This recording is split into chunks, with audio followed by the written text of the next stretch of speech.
14 साल की बच्ची जो अपने घर से सुबह के वक्त महुआ बीनने के लिए निकली थी, वो वापस लौट के नहीं आती और अगले दिन उसकी लाश उसी जंगल में मिलती है जहां वो महुआ बीनने को गई थी।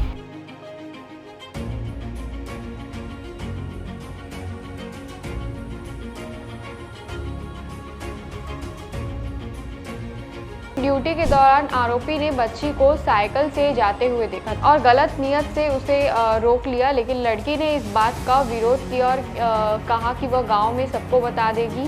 जिसके बाद बदनामी के डर से चौकीदार ने कुल्हाड़ी से उस पर हमला कर दिया और उसकी निर्मम हत्या कर दी।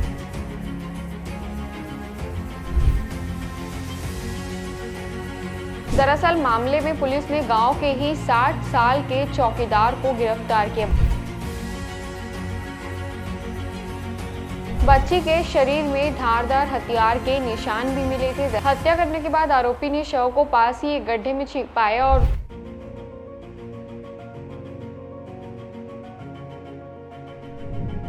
छत्तीसगढ़ के सूरजपुर से आए दिन अपराध के बड़े बड़े मामले सामने आते हैं। दरअसल एक 14 साल की बच्ची जो अपने घर से सुबह के वक्त महुआ बीनने के लिए निकली थी, वो वापस लौट के नहीं आती और अगले दिन उसकी लाश उसी जंगल में मिलती है जहां वो महुआ बीनने को गई थी।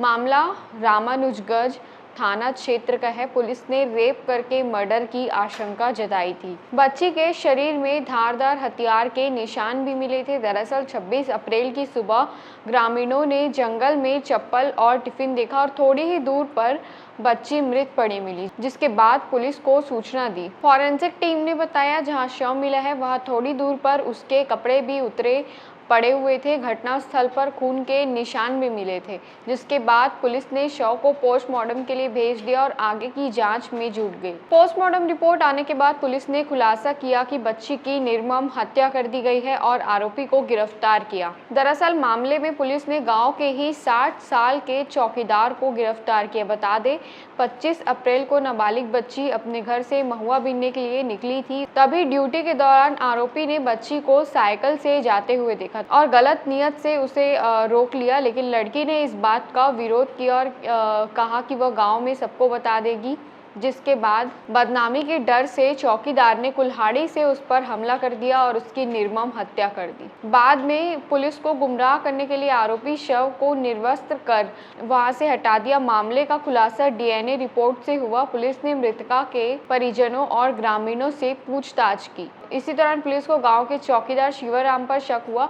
एफएसएल जांच में उसकी टी शर्ट और कुल्हाड़ी पर मिले खून के नमूने से पीड़िता के डीएनए मेल खा गए। इसके बाद आरोपी को हिरासत में लेकर पूछताछ की गई। पूछताछ में आरोपी ने अपना जुर्म कबूल कर लिया। हत्या करने के बाद आरोपी ने शव को पास ही एक गड्ढे में छिपाया और फिर उसकी साइकिल और टिफिन को दूसरी जगह में फेंक दिया। बाद में वह वापस लौटा। नाबालिग के शव को गड्ढे से निकालकर कुछ दूरी पर फेंका और ध्यान भटकाने के लिए उसे निर्वस्त्र कर दिया। उसने साइकिल को साली बांध में फेंक दिया और अपने कपड़े धोकर वापस लौट गया ताकि किसी को शक न हो। घटना के बाद हत्या के आरोपी का खुलासा नहीं हो पाया था। इस घटना को लेकर सूरजपुर जिला पंचायत उपाध्यक्ष रेखा रजवाड़े ने हत्यारों की जानकारी देने वाले को 25,000 रुपए का नगद इनाम देने की भी घोषणा की थी, लेकिन कानून के हाथ लंबे होते हैं। पुलिस ने आखिरकार आरोपी को पकड़ लिया और इस हत्या का खुलासा हो गया और सबूत मिटाने के प्रयास को गंभीरता से लेते हुए पुलिस ने भारतीय न्याय संहिता की धारा 238 के तहत अतिरिक्त मामला दर्ज कर लिया है और आरोपी को गिरफ्तार करके जेल भेज दिया है और मामले में आगे की कानूनी कार्रवाई के लिए जुट गई है। तो इस दर्दनाक खबर के बारे में आपका क्या कहना है हमें कमेंट में बताइए और बाकी की खबरों के लिए बने रहिए ठिया छत्तीसगढ़ के साथ।